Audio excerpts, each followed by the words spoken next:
Graça e paz, irmãos. Boa noite. É um prazer retornar aqui e estar com os irmãos novamente para falarmos acerca da escatologia e a exposição bíblica acerca de um dos temas mais importantes das Escrituras. Na semana passada, nós já falamos do arrebatamento pré-tribulacional, que indica que Jesus Cristo ele retorna para a igreja antes da grande tribulação. Os dois textos chaves que nós trabalhamos na semana passada, não sei se vocês se lembram, o primeiro deles é 1 Tessalonicenses, capítulo 5, versículo 9, que diz: porque Deus não nos destinou para a ira, mas para alcançarmos a salvação em Jesus Cristo. E o segundo texto é o contexto de 1 Tessalonicenses, capítulo 5, versículo 9, que está no livro do Apocalipse, capítulo 3, versículo 10, que diz: porque guardaste a palavra da minha perseverança, eu te guardarei da hora da provação, que virá sobre o mundo inteiro para experimentar os que habitam sobre a terra. Temos também um terceiro contexto, geralmente que é falado, que é o Evangelho de João, capítulo 14, versículo 1. Logo depois que o traidor é indicado. Para quem não sabe, todo o capítulo 14 de João é a caminhada que Jesus está fazendo com os discípulos rumo ao jardim do Getsemane. No capítulo 13, obrigado, Wagner. No capítulo 13, o traidor é anunciado. Todo mundo fica desesperado. E no capítulo 14, Jesus sai e vai em direção ao Getsemane. E no versículo 1 do capítulo 14, Jesus diz para eles: não turbe o vosso coração. Credes em Deus, credes também em mim. Na casa de meu pai há muitas moradas. Se não for assim, vos seria dito: vou preparar um lugar. E se eu for, voltarei outra vez para levar vocês aonde eu estiver. Então, nós vemos que o Novo Testamento, ele dá uma clara ideia de que Jesus virá buscar o seu povo e antes de um período de tribulação, dando uma ideia clara de que Deus vai tirar a igreja antes da tribulação. Mas tem um motivo por que Deus vai tirar a igreja da grande tribulação. Quando você lê o livro do profeta Daniel, capítulo 9, ali você vai entender o porquê. Nós falamos um pouco disso na semana passada. A partir do capítulo 20, do versículo 24 a 27, o que Deus diz para Daniel? Lembrando que a nacionalidade de Daniel, no Antigo Testamento, ele era um hebreu. E o livro foi escrito no exílio da Babilônia. E a partir do versículo 24 do capítulo 9, há uma mensagem para Daniel, onde diz: 70 semanas estão determinados sobre o teu povo. E a última semana dessas 70 semanas é o que nós chamamos de a grande tribulação. Então, se 70 semanas estão determinadas sobre o teu povo, quem é o povo de Daniel? Israel. Então, Deus vai retomar o seu plano para com Israel na grande tribulação. Então, nós concluímos, a partir da aula passada, que a grande tribulação ela é um fato real, porque é uma profecia bíblica, porém, a igreja estará ausente dela. Não estará. Infelizmente, não vai dar para passar tudo aquilo que nós passamos num seminário de teologia. Entendeu? Um exemplo, o que vai acontecer com a igreja depois da grande tribulação? Não, depois do arrebatamento. O que vai acontecer com a igreja? É o chamado tribunal de Cristo. A igreja vai estar no céu e vai receber o galardão. Cada crente cristão vai receber os galardões, segundo Paulo, e haverá as bodas do Cordeiro. Não vai dar para a gente falar isso por conta do tempo. Nós temos pouco tempo. Apenas uma parte introdutória. Mas o que vai acontecer aqui na Terra durante a grande tribulação? Também não vai dar para falar tudo hoje o que vai acontecer na grande tribulação.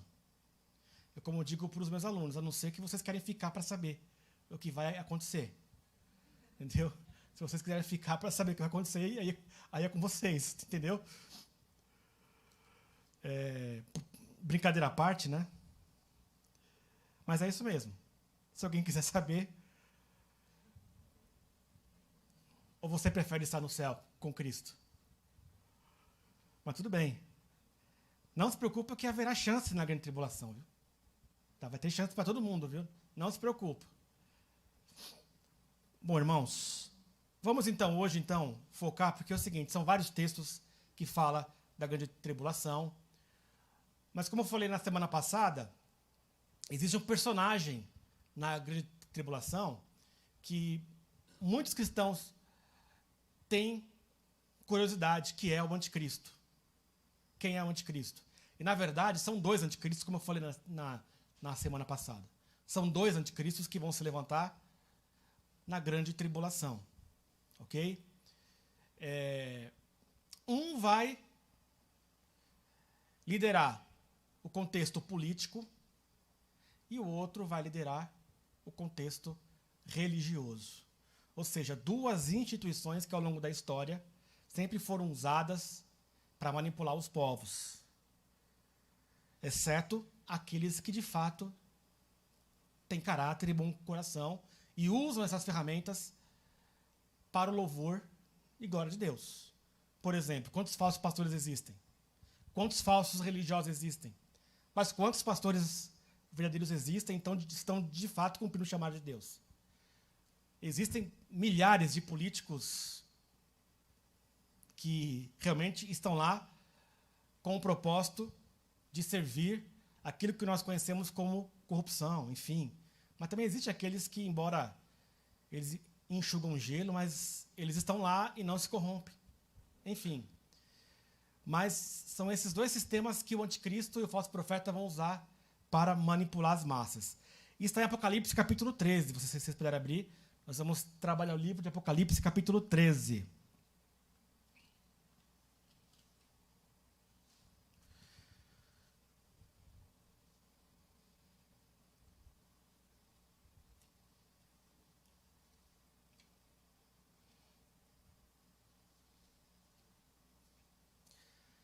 A grande tribulação ela vai ter duas partes, tá? Eu vou aqui adiantar, porque é muita coisa. Ela tem duas partes. São 7 anos, tá? Fazendo as contas das profecias, a grande tribulação são 7 anos. Lembrando que o número 7 ele é muito usado no livro do Apocalipse. Ok? O número 7 é muito usado no livro do Apocalipse, como, por exemplo, logo no capítulo 1, você vê... João tem uma visão em Pátimos, e nessa visão que João tem, ele vê Jesus no meio de 7 castiçais. Vocês sabem o que é um castiçal, né? Castiçal é um objeto mais ou menos de 1,5 metro, que era usado na antiguidade, no mundo antigo, como lamparina, tá? Para iluminar o ambiente. E João vê Jesus no meio de 7 castiçais. Alguém sabe qual é o significado dos castiçais nesse texto, Apocalipse capítulo 1? O significado do castiçal em si? Igreja. O castiçal simboliza a igreja.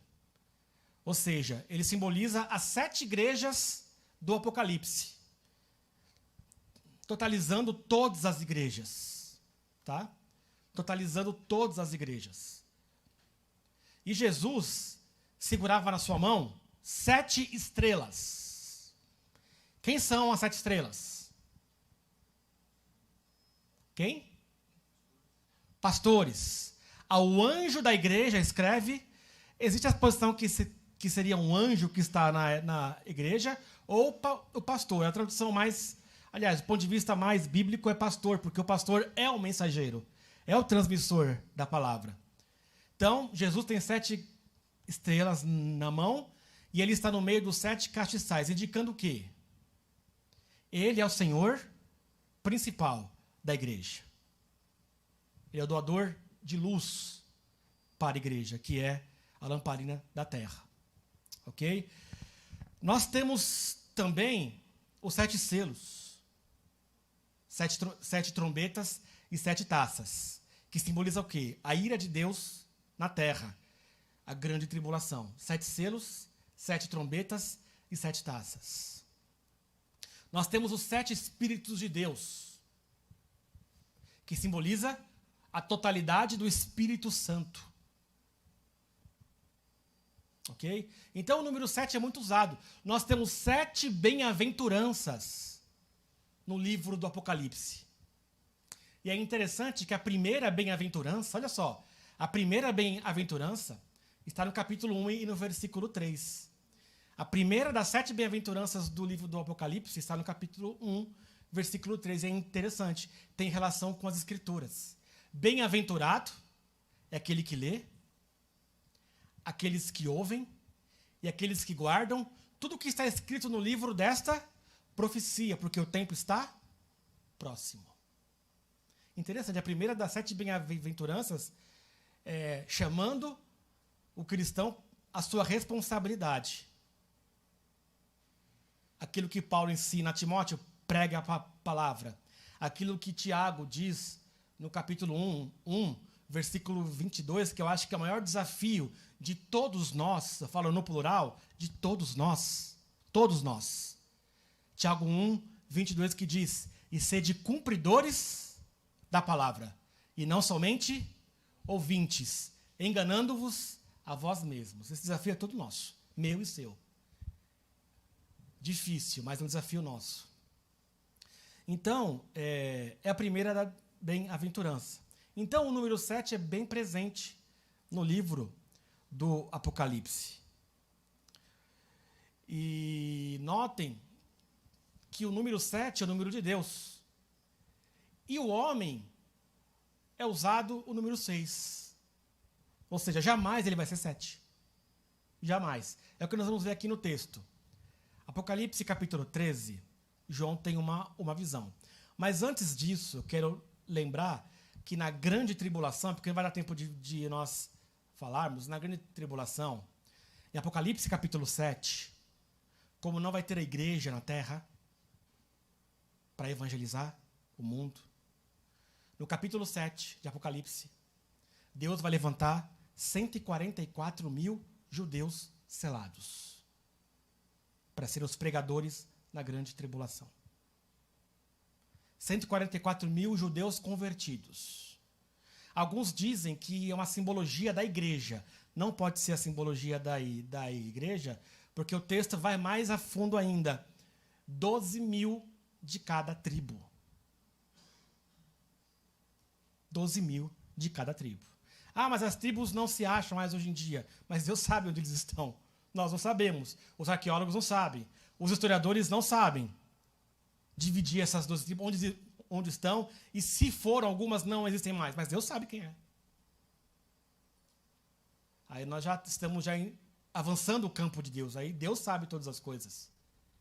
Nós não sabemos. Deus sabe até mesmo quem é o seu ancestral, que você nem sabe quem é. Entendeu? Então, 144 mil selados de Israel se levantarão na grande tribulação.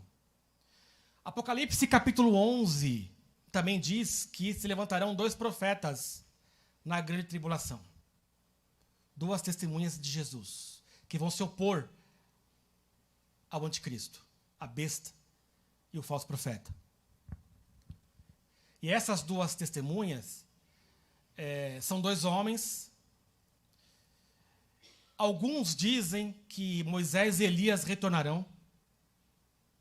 Outros dizem que serão 2 homens hebreus que virão no poder e na autoridade de Moisés e Elias. Ok? Então são textos assim que não dá para afirmar quem serão. Tá? Não dá. É impossível. é forçar a interpretação bíblica, mas literalmente são dois homens que se levantarão sobre a terra, judeus, profetizarão contra o governo do anticristo, contra o sistema 666. Ok? Por que alguns dizem que são Moisés e Elias? Por causa que o texto expõe características do ministério de ambos. Ok? O ministério, tanto de Moisés quanto de Elias, serão similares. Tá? Aliás, as duas testemunhas serão similares ao que eles apresentaram no passado. Tanto Moisés diante de Faraó, quanto Elias diante dos profetas de Baal. Ok? No capítulo 14, versículo 6 de Apocalipse, também diz que Deus enviará um anjo para pregar o evangelho eterno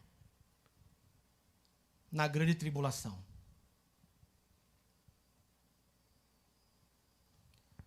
Ok?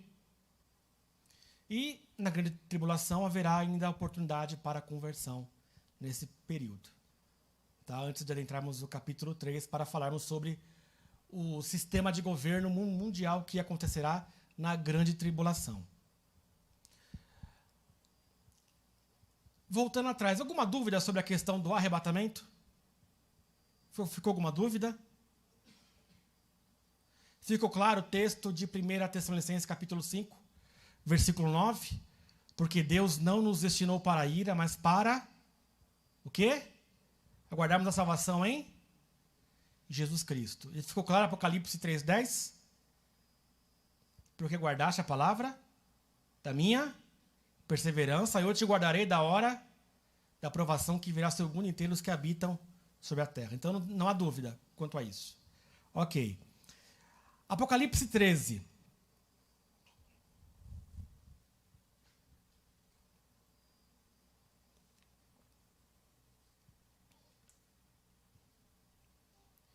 Diz assim, eu vou ler na atualizada de Almeida, tá? Não sei se aqui, não tem importância que seja outra versão, tá? Vi emergir do mar uma besta que tinha 10 chifres e 7 cabeças, e sobre os chifres 10 diademas, e sobre a cabeça nomes de blasfêmia.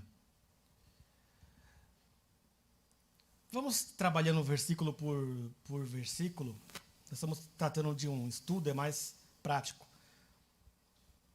Na pregação não podemos trabalhar versículo por versículo.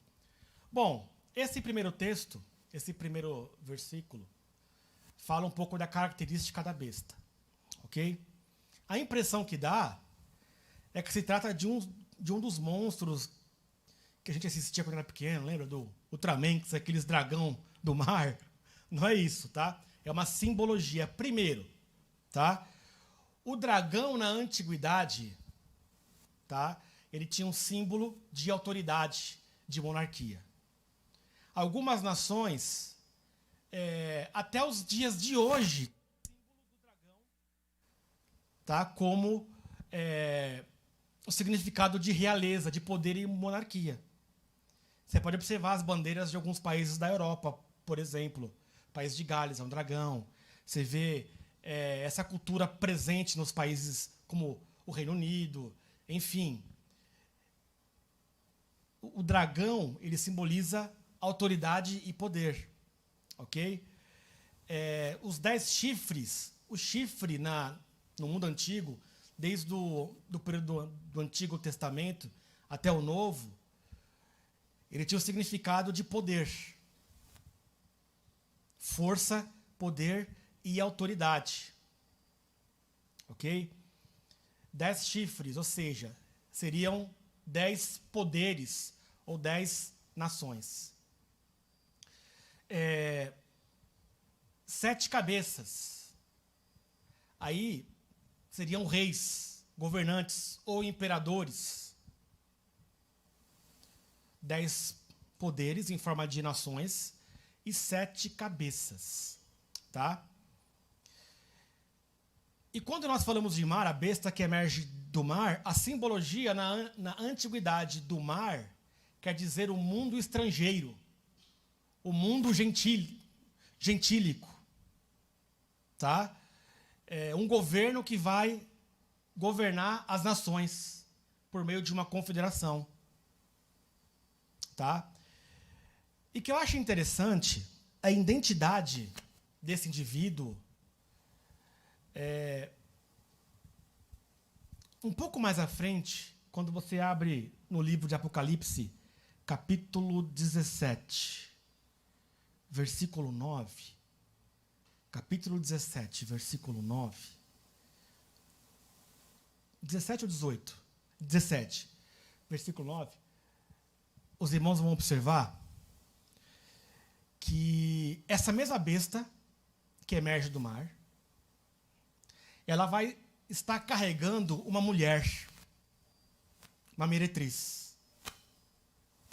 Uma meretriz vai estar sentada nesta besta. Tá? Literalmente uma prostituta. Interessante que nesse mesmo capítulo, mesmo versículo, capítulo 17, versículo 9, diz que as 7 cabeças dessa besta, ela representa 7 montes. 7 montes. E esses 7 montes, no tempo de João, ele estava localizado em volta da cidade de Roma.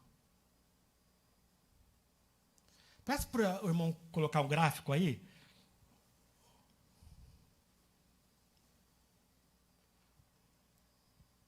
Por gentileza. Quando você vai fazer uma viagem aqui, ó, as 7 colinas de Roma. O Apocalipse foi escrito no período histórico de Roma.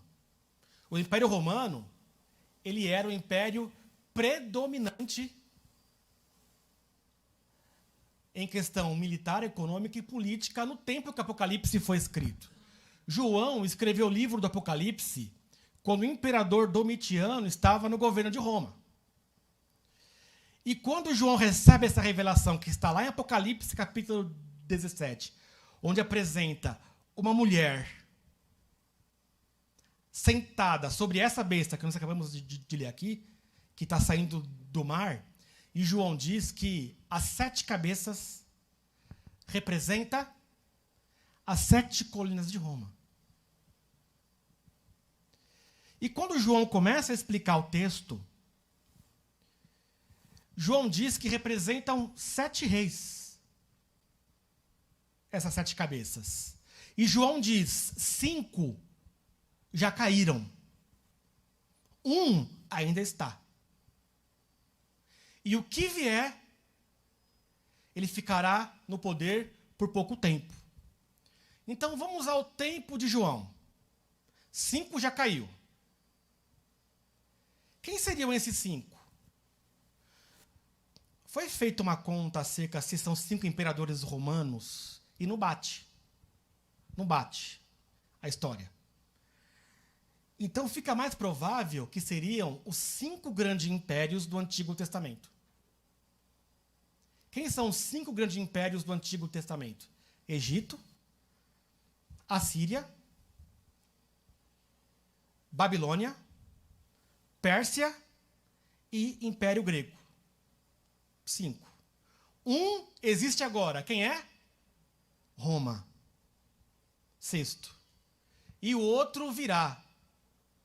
Mas ficará por pouco tempo. 7 anos. Que é o anticristo. No futuro, lá na frente. Mas esse 7, ele virá daqui. Mas o que tem a ver as colinas de Roma? O que tem a ver Roma com todos os impérios antigos, os 5 impérios?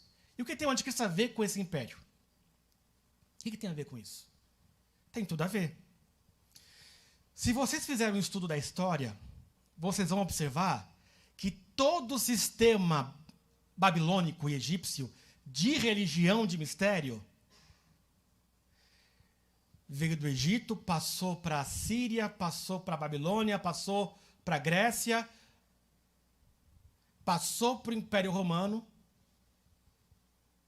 e do Império Romano, esse sistema religioso passou para a Igreja Romana. Que vai dar tempo de nós falarmos aqui. Ok? O sétimo que virá, provavelmente ele virá da mesma Roma. Por quê? Porque na grande tribulação, provavelmente Roma será ressurreta, o Império Romano será ressurreto. Não talvez com o nome de Império Romano, mas com certeza com o nome de uma confederação de países que tem o mesmo poder e a força que Roma exerceu na antiguidade, mas tendo o anticristo como seu líder. Vamos seguir o texto, que aí nós vamos ter mais clareza. A besta que vi era semelhante a leopardo, com pés de urso e boca de leão. Deu-lhe o dragão o seu poder, o seu trono e grande autoridade. Agora os irmãos vão entender com mais clareza. Eu não falei um pouco dos impérios do Antigo Testamento? Veja bem. O que diz o texto acerca da besta? A besta, esse dragão, ele é semelhante a um leopardo, a sua semelhança de um leopardo, certo? Os seus pés como de urso e a sua boca como de leão. Aí você vai fazer uma viagem até Daniel, capítulo 7. Daniel é o Apocalipse do Antigo Testamento. Você vai até Daniel, capítulo 7, que viveu quase 500 anos antes de João. E Daniel tem um sonho. 4 animais saindo do grande mar. O primeiro animal que Daniel vê é um leão. O segundo animal que Daniel vê saindo do mar é um urso. O terceiro animal que Daniel vê saindo do mar é um leopardo com 4 asas. Leopardo com 4 asas, que estranho, mas ele viu. E o quarto animal é uma besta gigantesca. Exatamente como essa que saiu do mar. O mensageiro de Deus, ele dá a Daniel o quê? A interpretação.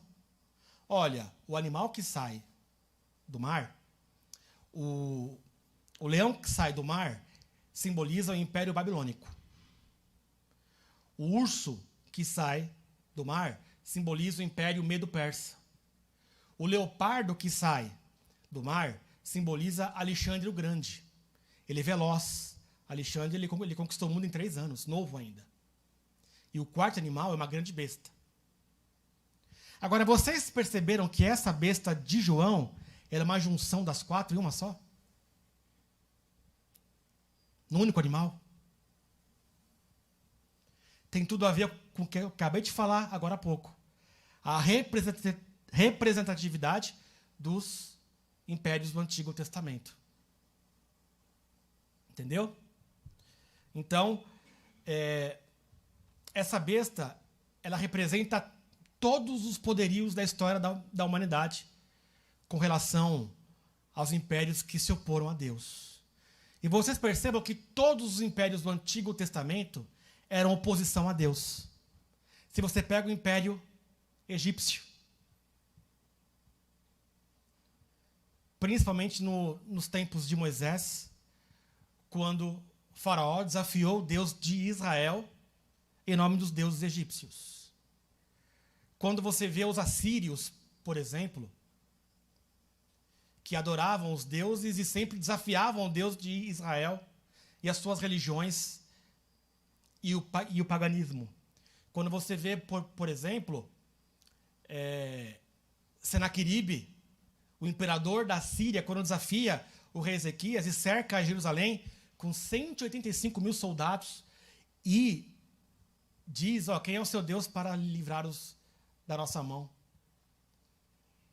Babilônia, a mesma coisa, quando levou Israel cativo, Judá cativo para o cativeiro. O Império Grego sempre foi um império idólatra, que sempre promoveu a libertinagem. E o Império Romano, perseguidor da igreja. E o império que destruiu Jerusalém no ano 70 e destruiu o templo de Salomão, que já era de Herodes, no ano 70. Sempre foram impérios que perseguiram o povo de Deus ao longo da história. Sempre. Tanto que você vê as escrituras, no Antigo Testamento e Novo Testamento, você vê a oposição de Deus contra esses povos. Vamos seguir. Versículo 3. Então vi uma de suas cabeças como golpeada de morte, mas essa ferida mortal foi curada, e toda a terra se maravilhou, seguindo a besta. O que isso quer dizer? Alguns dizem que o anticristo vai sofrer um atentado. Morrerá e ressuscitará, entre aspas, para se assemelhar a Jesus. Outros já dizem que não. Aparentemente, o Império Romano está morto. Está na história, mas um dia ele vai se reerguer e vai se levantar com força na terra. Roma ressurreta. O Império Romano vai ser ressuscitado. Ok? Outros dizem que não será um atentado de morte, mas o anticristo vai ser salvo por um poder miraculoso, vindo de Satanás. Aí vocês que são grandes estudiosos, aí vocês estudem, leem, pesquisem e cheguem à conclusão de vocês.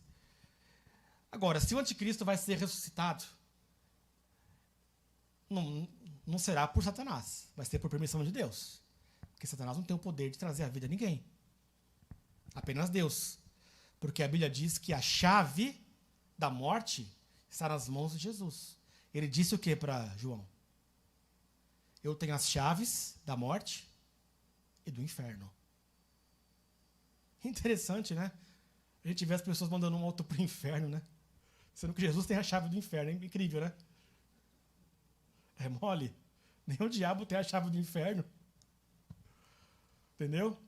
Interessante isso. Bom, vamos seguir.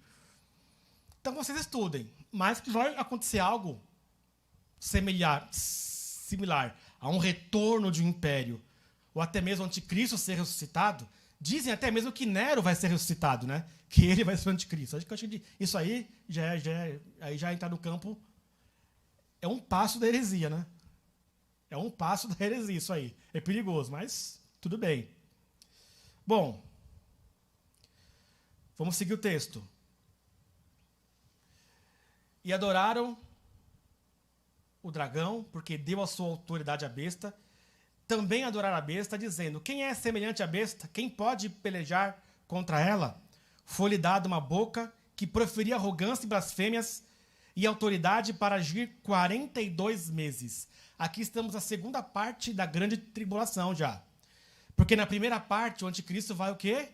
Reerguer o templo, o terceiro templo de Jerusalém. Lá em 2 Tessalonicenses capítulo 2, Paulo diz que ele vai se assentar no templo de Deus, querendo ser igual a Deus. Jesus diz em Mateus 24, olha, quando vocês virem, tá, o abominável da desolação, como diz o profeta Daniel, quem lê entenda, e Daniel diz lá em Mateus, em Daniel 9, 24 ao 27, que ele, o anticristo, ele fará aliança com Israel. Ok? E Paulo diz que ele vai se assentar no templo de Deus. Então, é provável que o templo de Jerusalém vai ser erguido em Jerusalém. Certo?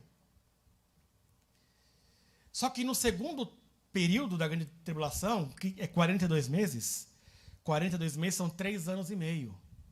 Tá? 3 anos e meio. 42 meses. Então, nos primeiros 3 anos e meio, o anticristo vai solidificar o seu governo. Em 1 Tessalonicenses capítulo 5, não me lembro o versículo, Paulo diz que haverá uma paz mundial. O que Paulo diz? Olha, quando vocês ouvirem uma paz, aí vocês se preparem, porque virá uma grande desolação depois dessa paz. Ou seja, na segunda metade da grande tribulação, o anticristo vai mostrar quem de fato ele é. está a serviço de Satanás. Ele não é Messias coisa nenhuma. Ele é o Messias de Satanás. Certo? Bom.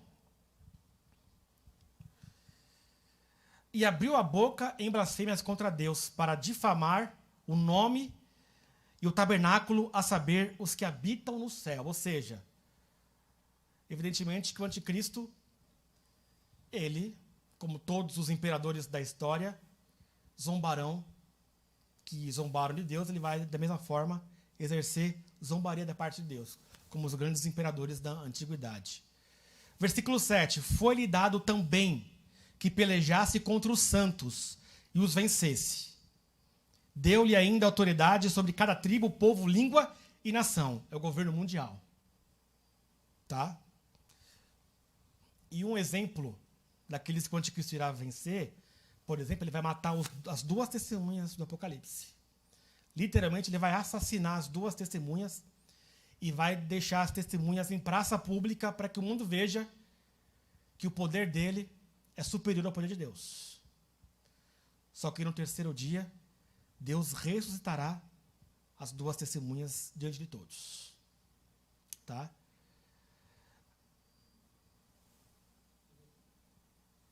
Versículo 8. E adorarão todos os que habitam sobre a terra, aqueles cujos nomes que não foram escritos no livro da vida e do Cordeiro, que foi morto desde a fundação do mundo. Ok? Ou seja, aqueles que permanecem no velho homem, que permanecem em Adão, seguirão o poder do anticristo. Se alguém tem ouvidos, ouça. Se alguém leva para o cativeiro vai.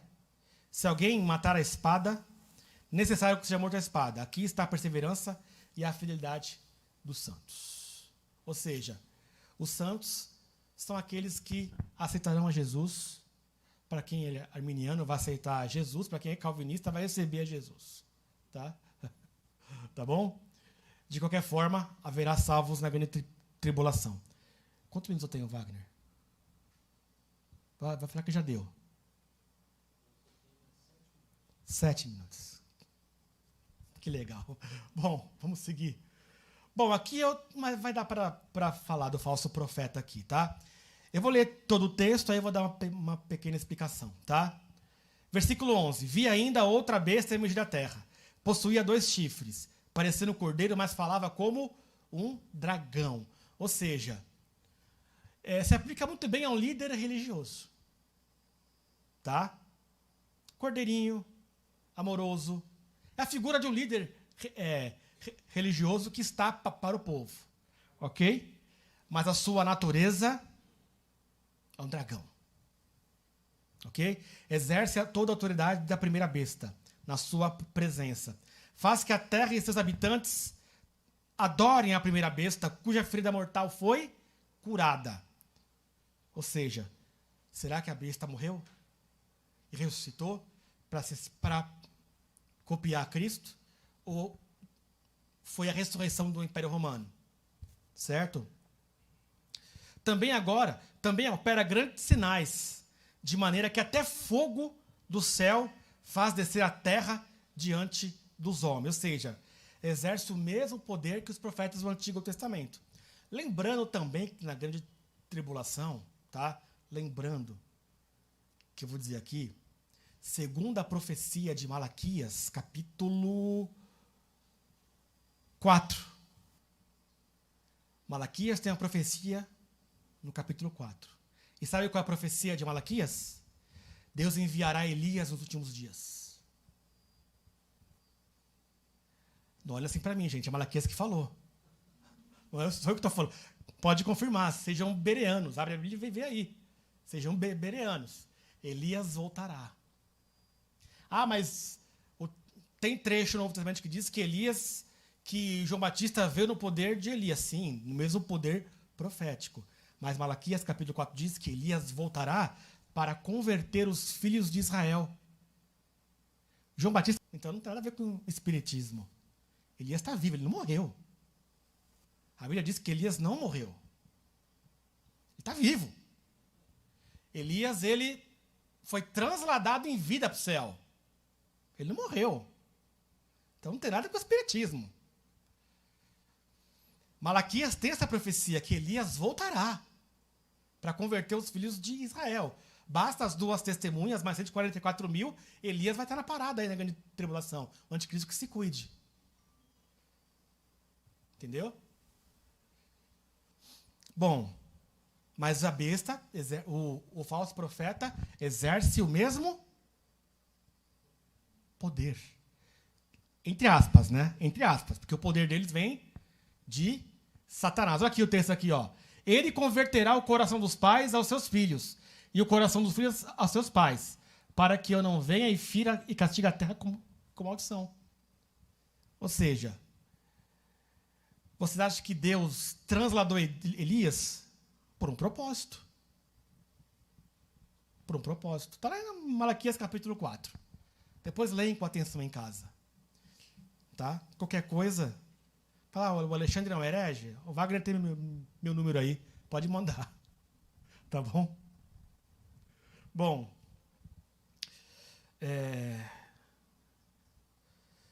seduz os que habitam sobre a terra por causa dos sinais que lhe foi dado executar diante da besta, dizendo aos que habitam sobre a terra que façam uma imagem à besta, aquela que a ferida espada sobreviveu.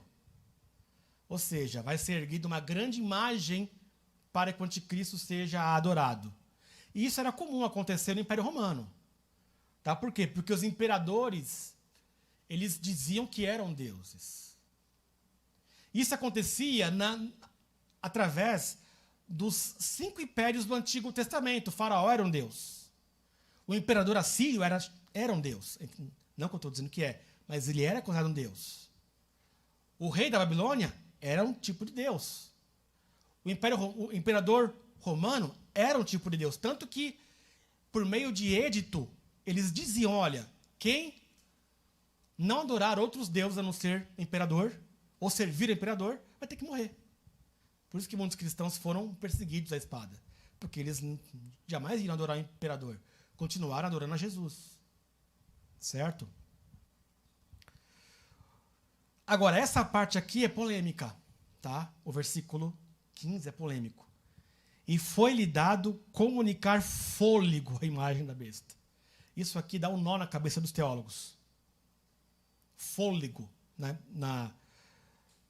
na imagem. Para que não só a imagem falasse, como ainda fizessem morrer quantos não adorassem a imagem da besta.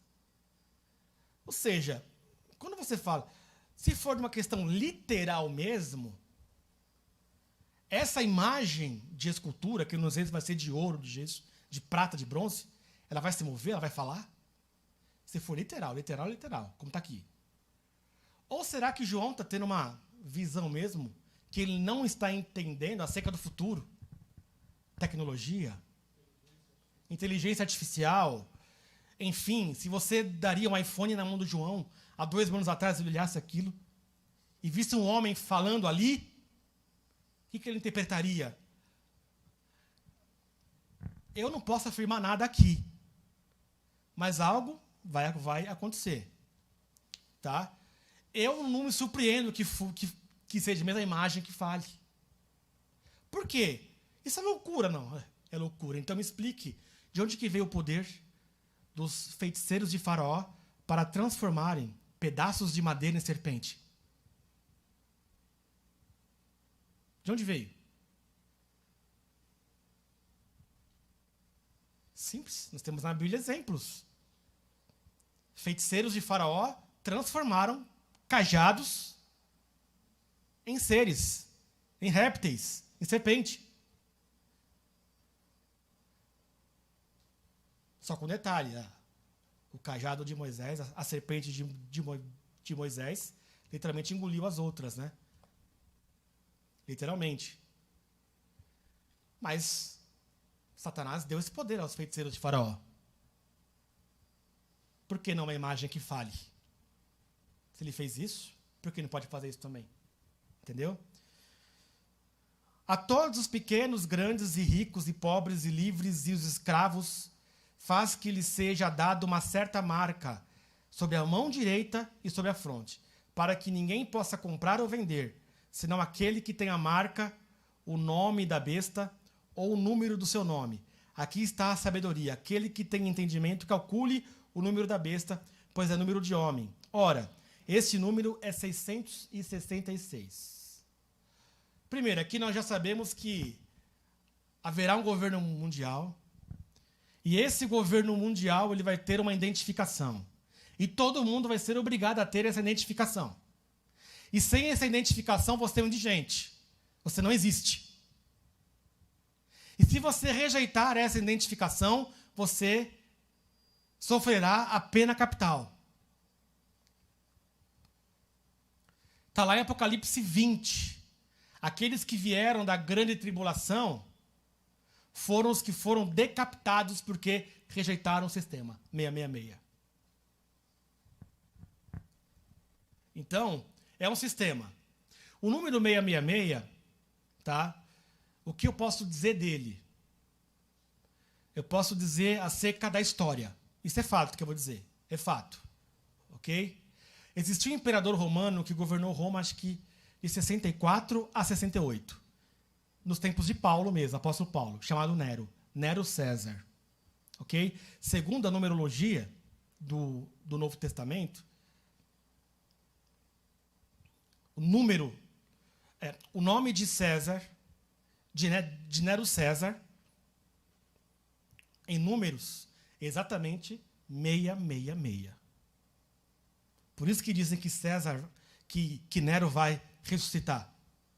Mas não tem nada a ver com isso. É aquilo que eu falo. As 7 colinas. Roma ressurreta. Ou seja, o Império Romano vai ser ressurreto. Entendeu? Baseado nisso. Nero não vai ressuscitar. Mas, na verdade, o Império vai ressurgir nesse local geográfico onde a besta está sentada, onde nós vimos Apocalipse 17, capítulo 17, versículo 9, que as 7 cabeças são os 7 montes, e os 7 montes estão localizados em Roma. Muitos dizem que vai ser o mundo islâmico, esse mundo, aquele mundo, só que poucos conseguem explicar. Mas por quê? As 7 cabeças da besta estão localizadas no sul da Europa. É o que o texto diz. É o que o texto diz. Muitas pessoas chutam de onde virá o poder do império do anticristo. Vai ser os Estados Unidos. Eu sou da época que era o Ronald Reagan, o anticristo. Porque ele era um astro de Hollywood, então é devasso, isso, aquilo. Pronto, não é. Não, é o Papa, João Paulo II. Não, o Papa ele morreu em 2005. Pronto. Surge Obama, é ele. É ele. Obama já passou. E o texto diz, Apocalipse 17, que as 7 cabeças da besta representam 7 montes que estão localizados no sul da Europa. Se formos literalmente nas Escrituras, é o que está na Bíblia. Uma vez que nós cremos o quê? Nós não cremos que a Bíblia é a palavra de Deus? Nós não cremos naquilo que está escrito? Então, meus irmãos, é o seguinte. O sistema 666 é um sistema que jamais chegará à perfeição. Ela é o número de um reino. Ela representa um reino. O reino terreno do anticristo. Jamais representa os 7, que representam o exército, aliás, o governo eterno de Deus. Jamais. Jamais. Lembram quando perguntaram para Jesus? Jesus, é lícito pagar impostos a César?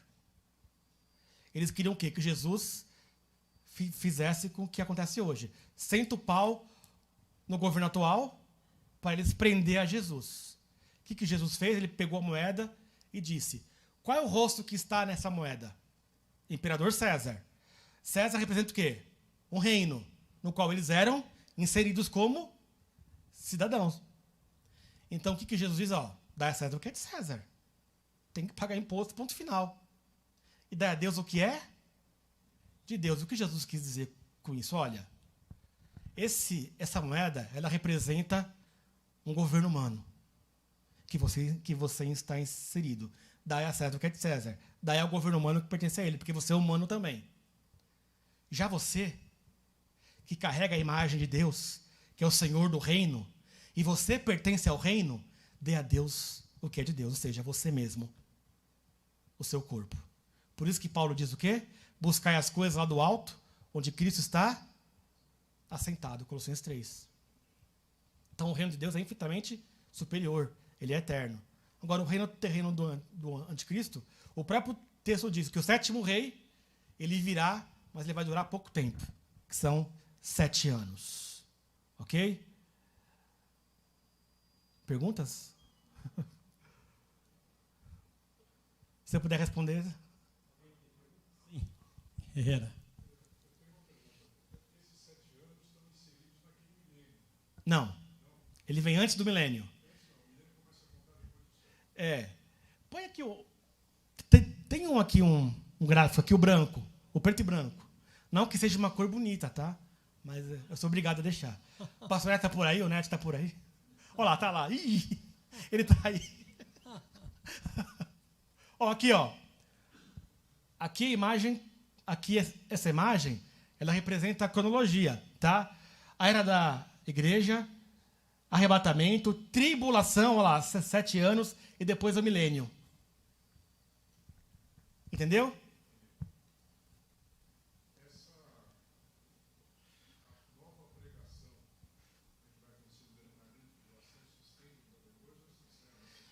Não, no milênio haverá oportunidade para salvação também. Nós vamos ver isso em Zacarias 14.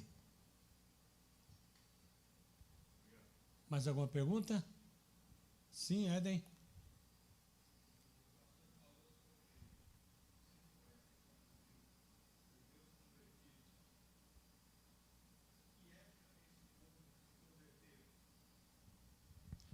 Na grande tribulação. Tá? Bom, existem 2 posições. Eles vão se converter na grande tribulação, tá? Ou serão judeus que vieram um pouco antes já convertidos. Mas vai ser um pouco difícil, porque vai ter o arrebatamento da igreja e vai levar todo mundo. Então, eles vão se converter, provavelmente, na grande tribulação, no período dos 7 anos. Sim. Sim.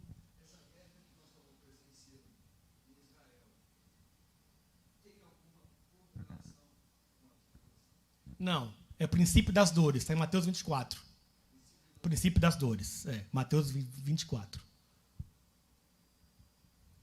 Sim, Kate.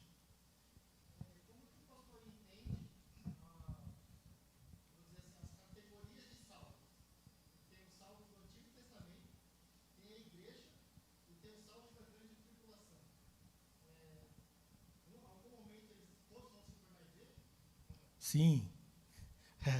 Pergunta difícil, hein? Mas não tem resposta, tem posições. Tem posições, tá? Vamos lá. Existe a posição que no arrebatamento, Israel do Antigo Testamento e a igreja serão arrebatados juntos. Juntos. Os santos do Antigo e os santos do Novo. Existe a posição de que a igreja vai ser arrebatada primeiro, antes da tribulação, e no final da grande tribulação, Israel vai ser ressuscitado. O Israel do Antigo Testamento. Ok? E a ressurreição dos que aceitaram a Jesus na tribulação se dará no final da grande tribulação, conforme está em Apocalipse capítulo 20. Então são essas 2 posições que tem. Israel é arrebatado junto com a igreja antes da tribulação. Israel é arrebatado no final dela.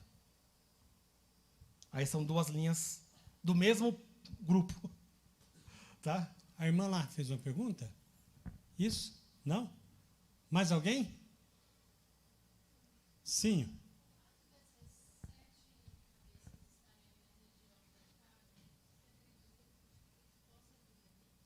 Repete a pergunta dela para o pessoal ouvir de casa. Ah, tá. Ela perguntou o seguinte: essas 7 cabeças que representam as 7 colinas de Roma. Você pode refazer? Isso quer dizer que a besta do anticristo virá da Itália? Ou daquela região? Olha, não quer dizer que ele virá da Itália propriamente dito.